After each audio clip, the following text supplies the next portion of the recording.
Hello दोस्तों, आज मैं आपके लिए प्रेमचंद द्वारा लिखित एक मार्मिक कहानी लेकर आई हूँ जिसका शीर्षक है ईदगाह।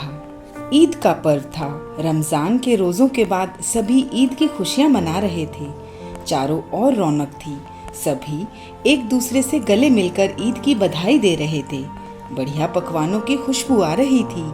बच्चे ईदी लेकर ईदगाह जाने के लिए उत्सुक थे। वहीं एक घर में बूढ़ी दादी यानी अमीना कुछ चिंतित थी। उसका पोता हामिद पहली बार अकेला अपने दोस्तों के साथ ईदगाह जा रहा था। हामिद लगभग 7 वर्ष का दुबला पतला बालक था। बीमारी के कारण माँ बाप के गुजर जाने के बाद वह बूढ़ी दादी के साथ ही रहता था। अमीना के पास अपना गुजारा चलाने के लिए सीमित साधन थे। गरीबी के कारण वह हामिद को कई चीज़ें दिलवा नहीं पाती थी, लेकिन ईद पर हामिद को देने के लिए उसने 3 आने जमा कर लिए थे। ये 3 आने देकर अमीना ने हामिद को ईदगाह के लिए रवाना कर दिया।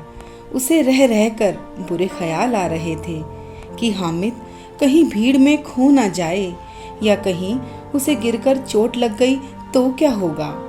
हामिद ने जाते समय अपनी अम्मी को कहा, अम्मी चिंता मत करना, मैं जल्दी ही लौट आऊंगा। गांव से लोगों का काफिला चला। अन्य बच्चों के साथ हामिद भी तेजी से चल रहा था। चलते चलते उसकी नजर ईदगाह पर पड़ी। ऊपर इमली के घने वृक्षों की छाया थी और नीचे बिल्कुल पक्का फर्श। रोजेदारों की पंक्तियां एक के पीछे एक न जाने कहां तक चली जा रही थी। लाखों सिर एक साथ सजदे में झुकते थे, फिर सब एक साथ खड़े हो जाते थे, एक साथ फिर भी झुकते थे और फिर एक साथ घुटनों के बल बैठ जाते थे। नमाज खत्म होते ही लोग आपस में गले मिलने लगे और फिर सभी मिठाइयों और खिलौनों की दुकानों पर चले गए। हामिद भी दोस्तों के साथ खिलौनों की दुकान पर चला गया। दुकान पर तरह तरह के खिलौने थे। सिपाही, मुजरिम, राजा, वकील, कबूतर और धोबी। बच्चों को खिलौने बहुत आकर्षित कर रहे थे। दाम पूछा तो सभी खिलौने एक एक आने के थे। हामिद के पास तो केवल 3 आने ही थे। उसे तो खिलौने बहुत महंगे लगे। वह उन्हें छोड़कर आगे बढ़ गया। बाकी बच्चों ने अपनी अपनी पसंद के खिलौने खरीद लिए और मिठाइयों की दुकान पर पहुंच गए। किसी ने जलेबी खाई तो किसी ने गुलाब जामुन। हामिद अब भी कुछ नहीं खरीद सका। मिठाइयों की दुकान के बाद लोहे से बनी वस्तुओं की दुकान थी। बच्चों के लिए यहाँ कोई आकर्षण नहीं था। अकेला हामिद ही उस दुकान पर रुक गया। उसकी नजर अचानक एक चिमटे पर पड़ी। उसे देखते ही हामिद को अपनी दादी का ख्याल आ गया और सोचने लगा, अम्मी के पास चिमटा नहीं है, तवे से रोटियां उतारते हुए उसके हाथ जल जाते हैं। उसने सोचा कि यदि वह चिमटा ले जाकर अम्मी को दे देगा तो वो कितनी खुश होंगी और उनकी उंगलियां भी नहीं जलेंगी। यह सोचकर उसने दुकानदार से पूछा, ये चिमटा क्या पैसे का है? दुकानदार ने कहा, चिमटा 4 आने का है। हामिद का दिल बैठ गया क्योंकि उसके पास तो केवल 3 आने ही थे।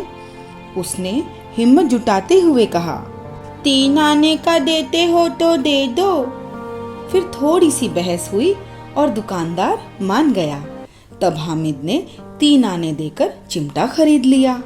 हामिद गर्व से चिमटे को कंधे पर बंदूक की तरह उठाकर आ रहा था। यह देखकर उसके दोस्त उस पर हंसने लगे। अले अले देखो कैसा पागल है, ये चिमटा खरीद के लाया है।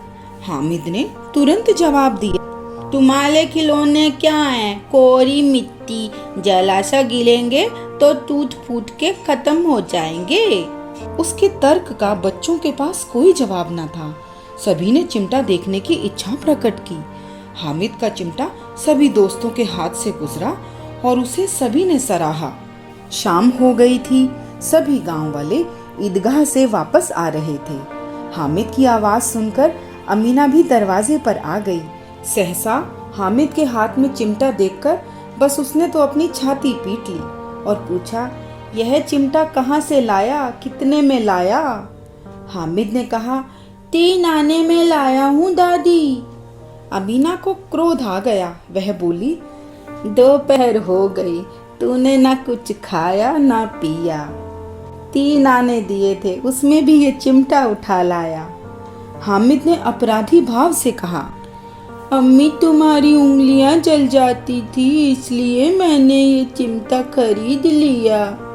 बस यह सुनकर अमीना की आंखों के कोने गीले हो गए और उसका क्रोध जाता रहा। बच्चे में कितनी हमदर्दी है। मेले में भी इसे अपनी बूढ़ी दादी का ध्यान रहा। भला इतना त्याग और प्रेम नन्हे बालक में कहाँ से आया होगा? यह सोचकर अमीना गदगद होकर रोने लगी। दोनों बाहें फैलाकर वह उसे दुआएं देने लगी।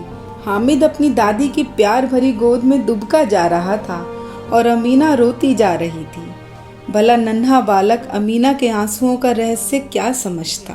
तो ये थी हामिद की कहानी। आपको ये कहानी कैसी लगी मुझे कमेंट सेक्शन में ज़रूर बताएं और इसे लाइक शेयर करना ना भूलें। और आपने अभी तक मेरा चैनल अगर सब्सक्राइब नहीं किया तो इसे आज ही कर लें ताकि आपको मेरे नए नए वीडियोस का नोटिफिकेशन मिलता रहे। Thanks for watching.